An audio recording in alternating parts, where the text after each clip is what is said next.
Halo teman-teman, selamat datang kembali di Autonet Max sama gue Grady. Dengan Audi juga, ini anak magang balik lagi ya. Nongol lagi gara-gara ada ini. Jadi pokoknya kalau videonya ini lambangnya, jagoannya dia. Jadi kalau mau gue nongol, tungguin ini keluar mobil baru atau tungguin headset kawin. udah. Lanjut ini dulu. Iya.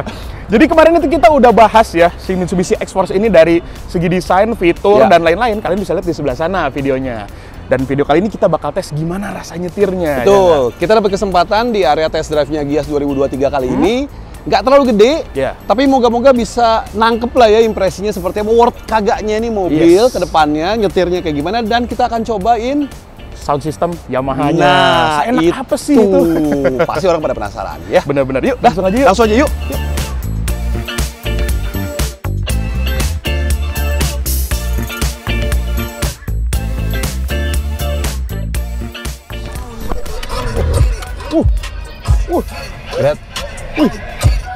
Gret. Oh iya, Review dulu. Lupa. Kok asik banget suaranya ya? Suaranya mantap juga ya. Ini asik banget loh buat mobil standar nih. Iya, Gokil loh ini Yamaha loh. Gila, bener-bener. Iya. Nggak nyangka gitu loh. Terus ini kalau kita lihat sini juga dia ada sound type tuh, ada tone controlnya, ada surround. Nah, sound type ini yang gue suka sih, dia ada preset gitu jadinya nih. Oh, jadi langsung ngatur sendiri ya, equalizer-nya ya? Ini udah dibikinin sama Yamaha nih. Oh, gitu. Oke. Kita tinggal pilih yang sesuai sama kita. Nah, ini yang gue sesuai banget sama signature nih, gue suka banget nih. Dia ada lively juga, powerful sama relaxing. Jadi kalau demen yang jeduk-jeduk gitu loh, jeduk powerful ya. Kalau demen lagu-lagu live tuh yang lively sama relaxing tuh yang santai-santai. Padahal bassnya bukan dedicated bass ya, bukan yang subwoofer yang bagaimana banget dia masih ngandelin mid bass, tapi mid bassnya tuh udah ngisi banget nih. Wah, ini asik sih. Ini asik buat harian, dengerin musik harian ini enak banget sih ini. Berarti logo Yamaha-nya beneran. Oh iya bener. Coba Yamaha. Bener. Bukan beli di pasar Gembrong. Iya juga ya. Soalnya kan dia bilang ini mobil pertama yang Yamaha. Iya, yang bener-bener kan? tuh nama Yamaha sepenuhnya untuk otomotif dunia. Yes. Ini mobil pertama di dunia. Terus waktu itu apa dong yang ada itunya? Beli di pasar Gembrong 3.000-an satu logo. Mereknya juga bukan Jepang. Parah. Tunggu, sebelum jalan, gue juga mau highlight satu. Tadi, ya gue kan biasa bawa handphone banyak ya. Bukan hasil metik, bukan. Main Candy Crush ya? Judi slot, alah.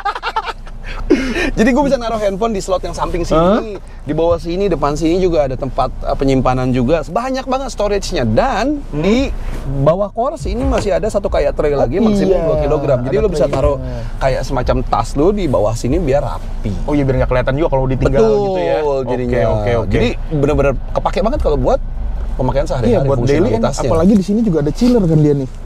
Kalau gue nemenin pakai gini. Buat ngeringin tangan. Tangannya suka keringetan nih kayaknya. Tanda jantung Anda tidak sehat. Pembahasan umur nih. Lama-lama. Oke, kita langsung jalan aja kali. Kita langsung jalan. Cobain impresinya. Oke, let's go. Oke, ini kita baru mulai udah langsung disuruh puter balik nih. Tapi ya, jangan salah, radius putarnya. Nah, puter. Dapat dong. Kemarin gue nyobain, gue nggak boleh nyebutin namanya sih sebenarnya. Tapi kemarin gue nyobain salah satu kompetitor yang baru. Itu agak dapatnya di ujung banget gitu, terus kalau agak mundur lagi dikit. Emang secara radius putar kan ini juga. Ini secara on paper dia paling bagus. Karena dia 5,2 meter nih. 10,4 meter ya totalnya. Kalau ditotalin, ya. Betul. Makanya gue ngeliatin putar balik itu PTSD gue. Biasanya suka maju mundur. Ada trauma sedikit. Ada trauma. Ya lu pakai mobil itu. Udah lanjut. Nih ya. Kita ngomongin mungkin dari visibilitas dulu ya. Nah, jadi kemarin itu kan kita memang udah bahas nih posisi duduknya kayak gimana. Tapi ternyata setelah kita udah bawa on road ya, kemarin kan di panggung ya, kayak gitu berasa. Ternyata pas di on road ini berasa tinggi. Posisi duduknya tinggi. Jadi tinggi gue 180 cm. Ini kursi udah diatur yang paling rendah. Dan ternyata masih tinggi. Commanding ya? Betul. Jadi secara visibilitas dia oke sih. Ini kap mesinnya kelihatan. Iya, agak kelihatan ujung-ujungnya tuh. Jadi lebih gampang nebak-nebaknya. Sebenarnya cocok juga untuk pengendara wanita biasanya. Betul. Jadi lebih pede gitu loh, bawa mobilnya jadi lebih pede karena posisi duduk tinggi. Kanan kiri tuh kelihatan pilar A-nya juga nggak terlalu gede. Dan ini juga dia kan setirnya bisa diteleskopik juga, jadi bisa diatur lumayan fleksibel. Kayak gitu. Terus secara kekedapan gimana? Nah, kekedapan juga nih. ini sih juara sih. Mobil lewat dari tadi nggak ada kedengeran sih soalnya. Ini padahal kita kanan kiri ya. Ini mobil langsung sung. Ini orang lagi test drive, mobil pada ngebut-ngebut kiri kanan tapi nggak kedengeran. Nggak kedengeran apa-apa. Mungkin ada sedikit suara ban di bawah, sedikit suara ban masih sering tapi mungkin karena bannya ya. Bannya dia bukan pakai ban Eco ataupun ban Comfort, tapi dia pakai Sport Max nih. Tuh. Dunlop Sport Max ya. Jadi bannya ban yang agak sporty ya sebenarnya, agak sporty ya. Wajar sih kalau ada noise-nya. Gitu. Ini ada speed bump. Nah, kayak gitu. Lebih ke arah comfort sih ya, Gret ya? Iya, dia lebih ngincer ke arah comfort. Nah, ini agak tinggi dikit. Dia masih bisa berasa dapat ngeredam. Memang dia sedikit lebih kaku ya. Iya, gue ngebayanginnya memang dia tuh bakal empuk banget, tapi ternyata enggak. Dia agak sedikit kaku. Mungkin untuk mengkompensasi performance-nya juga kali ya. Kalau bisa dibilang kayak expander tapi versi lebih sporty. Bener juga, bener. Dan lebih kayak lebih gesit gitu kayak ya. Lebih lincah, lebih sporty, tapi bantingannya memang nggak se-plush expander, tapi ini kayak di tengah-tengah gitu loh dia taruhnya. Bener. Rasa handling itu kayak kita bawa tas, terus tasnya kita lepas, gitu. Jadi lebih lega. Bener, kayak lebih lega aja gitu. lebih enak. Iya. Sekarang kita coba gas. Ya. Ini kita dari berhenti. Depannya kosong ya. Depan kosong. Udah gaspol. Iya. Mungkin kalau yang udah pernah nyetir expander ya kebayang lah ya rasanya. Kebayang tenaganya seperti apa ya. Mirip banget sama expander sebenarnya sih. Kita jelasin on paper dulu ya. Mesinnya 4A91 1500 cc NA. Transmisinya pakai CVT, penggerak roda depan. Jadi itu sama persis sama expander. Iya, betul. Ya, mungkin lebih ringan sedikit karena bobotnya mungkin ini lebih ringan ya, gitu ya. Tapi performanya sih nggak beda jauh sih. Halus banget. Halus. Tarikannya lebih buat kalian yang suka driving atau akselerasi dengan gentleman. Iya, jadi gitu. Kayak halus. Enggak yang wow. Enggak model kayak begitu. Bener. Buat bawa orang tua, tahu-tahu udah kenceng ya. Nah, tahu-tahu udah kenceng, tapi orang tua nggak sadar. Perlu diinget juga, memang kalau kita ngomongin si expander gitu ya, kita kan benchmarknya si kakaknya ini ya. Kakak Pade tuh. Kakak. Dia itu memang enaknya buat cruising di kecepatan tinggi. Ya kan? Dia di atas 100 km per jam tuh, stabil banget. Stabil banget. Iya, terus RPM rendah karena di CVT enak. Sebenarnya penasaran ini kayak gimana di kecepatan tingginya nih? Sayangnya kita nggak bisa dapetin kecepatan tinggi karena lagi-lagi ya tracknya agak terbatas, dan kita sebenarnya agak penasaran sama kelincahannya juga ya, slalom ability-nya. Di depan kita coba dikit deh, ada space sedikit ya. Apa ini kita terabas dikit? Coba dikit ya. Oh ya. Predictable sih. Iya, masih predictable. Ada sedikit body roll ya.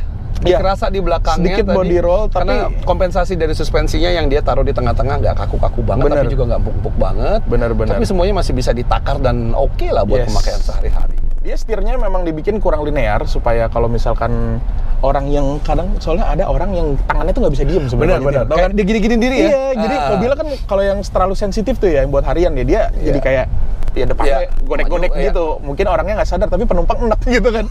Nah kalau ini kan dia nggak terlalu nih. Dia nggak terlalu. Iya, dia ada kayak free play-nya lah di tengah-tengah itu ya, di mana dia nggak ada reaksinya, nggak ada responnya. Betul. Ya mungkin ini tapi kita bisa rubah sebenarnya karena dia kan ada drive mode nih. Oh iya. Nah, dia tuh ada 4 drive mode. Oke. Kalau kita rubah, sekarang kita ada di normal. Nah, dia tuh ada wet, gravel sama mat. Wet itu dia buat basah dan ada genangan-genangan air gitu, dia bisa. Gravel ya buat pasir yang tanah-tanah yang lepas-lepas gitu loh. Rally lah. Mat itu buat lumpur, dan cara bekerjanya adalah memaksimalkan 4 faktor. Dia ada traction control, ada active yaw control, mobil ini punya active yaw control ya, dan pedal gas, respon pedal gas sama bobot setir. Oh, oke. Jadi kalau kayak di normal gini ya setirnya dia normal, enteng. Tapi kalau kita rubah kayak ke wet atau gravel, itu dia bakal lebih berat. Betul, karena biar respon kita juga mobilnya nggak terlalu responsif. Betul, bobotnya lebih komunikatif lah ibaratnya. Betul banget. Karena jalanan lebih licin otomatis. Betul kayak gitu. Jadi baru pertama kali diaplikasikan di Kalau yang mode wet itu pertama kali di mobil Mitsubishi. Pertama kali di mobil Mitsubishi mode wetnya. Ini pertama kali nih si wet ini ya. Mungkin karena dia ditujukan buat pasar-pasar Asia Tenggara kan yang kita jalanan kadang-kadang ya banjir. Ya, banjir. Bukan basah ya. Banjir. Iya. Kayaknya dia memang didesain buat kayak gitu meskipun mereka nggak ngomong secara langsung. Tapi kalau kita lihat dari konstruksinya, air filternya tinggi, bonnetnya juga tinggi, stance-nya juga dia tinggi, ground clearance segala macam. Memang ground clearance 222. Iya, tertinggi di kelas. Tertinggi di kelasnya. Jadi ya bahkan kalau dibandingkan ke beberapa mobil yang memang notabene kayak punya darah off-road gitu kan, ini tinggi banget. Ini tinggi banget bener. Sekarang kita cobain mode sport ya. Nah, cara nyari mode sportnya tuh dia ada di transmisi di sini. Yuk, kita gas. 20, 40, 50, 60 dan tracknya 60 doang tuh dapetnya segitu ya. Tracknya sudah karena tracknya nggak cukup kita. Pendek banget sih memang pendek banget ini. Halus banget sih lagi-lagi ya. Kayak memang nanti kita harus pinjem, wajib ini mobil kita pinjem dan kita bawa jarak jauh biar kita bisa lebih puas eksplorasi kemampuan maksimal. Apakah mode-mode yang gravel dan mat yang lain-lain itu gimmick ataukah memang benar-benar fungsional gitu kan? Nah, fun fact juga nih. Tambahan lagi, kalau misalkan si Mitsubishi X-Force ini dia juga pakai suspensi yang ukurannya diameternya sama kayak Pajero Sport. Gede diameternya. Dan ada valve-nya juga. Kayak mobil-mobil sport ya. Otomatis kayak bantingannya masih bisa lebih kejaga. Fun juga masih gitu kan. Comfortnya juga kalau di jalan lagi halus gitu enak. Betul. Comfort sama sportnya dapat.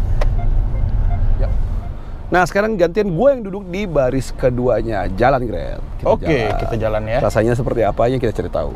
Yang pasti sih ya, gue setuju sama Grady. Orang segede Grady aja nyaman, apalagi gue. Iya.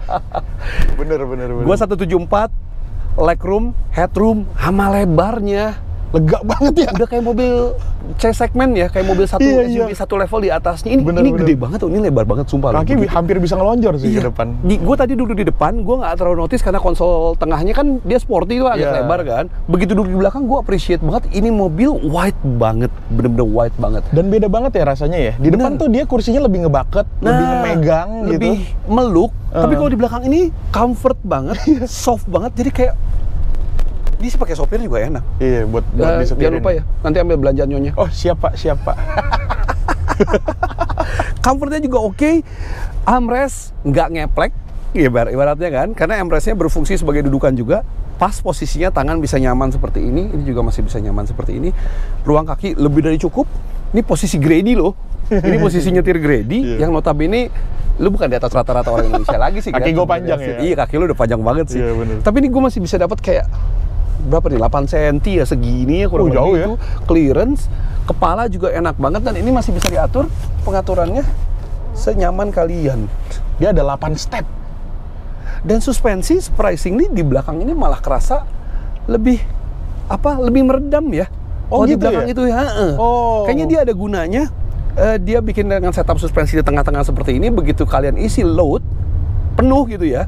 Ini mobil jadi kerasa lebih empuk gitu loh, kayak lebih iya. Kayaknya sih arahnya ke gitu situ. Nih kita cobain ini, posisi tidur seperti ini. Kalau tadi kita masih lebih kerasa kayak mobilnya lebih kaku ya. Nah, itu kerasa depannya kaku, tapi belakangnya iya bener. Oh gitu ya? Iya, belakangnya kerasa lebih masuk malahan. Lucu dong ya, bisa 50-50 gitu ya? Iya. Jadinya kayaknya efek dari penggunaan suspensi yang ukuran Pajero Sport itu di bagian belakangnya. Oh gitu. Jadi dia masih bisa meredam dengan baik dan memberikan kenyamanan baik untuk penumpang baris kedua. Oke.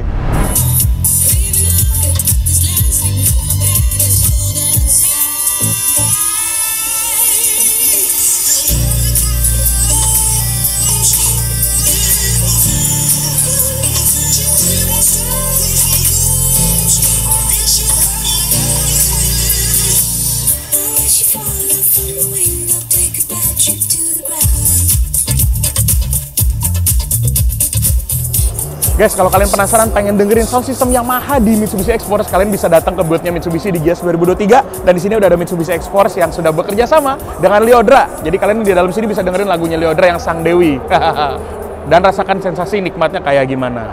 Sekarang gue mau cari Lyodranya dulu, ada di mana ya? Mau minta foto? Oke, kita sampai di tahap Kesimpulannya. Kalau menurut gue ya, tadi kan gue nyetir nih ya. Ya, dia banyak nyetir soalnya. Iya, menurut gue ini ini SUV compact yang kalau dari desain sih gue suka banget, nih ganteng, tapi ternyata di nyetirnya tuh ya di atas ekspektasi gue sebenarnya. Karena gue mengekspektasikan kalau ini bakal yang empuk banget gitu kan. Empuk banget terus limbu gitu kan, ibaratnya kan. Ternyata lincah gitu. Oh ya, karena dimensinya juga dia paling gede kan gitu. dimensi paling gede. Tapi ternyata dia si lincah.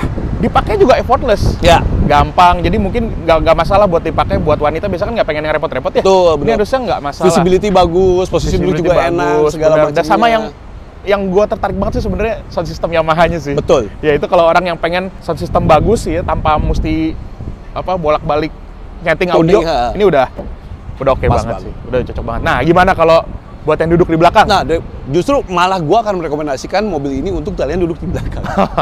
Kenapa? Karena lega banget, nyaman, kursinya lebih empuk daripada depannya.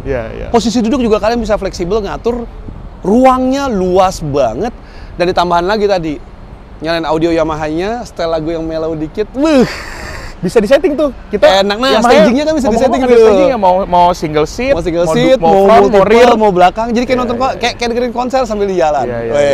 Itu jarang sih di mobil OEM, jarang. Tapi baik lagi ya, waktunya kurang lama untuk kita nge-review mobil ini dan areanya juga agak terbatas. Jadi nanti kita akan pinjem lah ya, ibaratnya ya. Kita akan lebih gali lebih lanjut lagi kalau kita bawa jalan jauh, kalau kita jalan yang lebih berliku-liku dan lebih berantakan, lebih adventurous. Betul. Kita akan bawa nanti. Ntar gue lagi bukan ini nongol. Bisa diatur. Oke, kalau gitu. Oh ya, sedikit lagi sebelum penutupnya, mobil ini kalian bisa test drive di Gias 2023. Kebetulan video ini terbit hari ini, masih ada beberapa hari lagi tuh kesempatan kalian untuk nyobain si Mitsubishi X-Force. Sampai sekian dulu teman-teman video kali ini. Tekan like kalau misalkan suka, komen di bawah, subscribe kalau misalkan kalian belum, tekan juga tombol lonceng supaya langsung masuk notifikasi ke HP kalian. Gue Grady, gue Audi. Jangan lupa makan. Dadah. Bye-bye.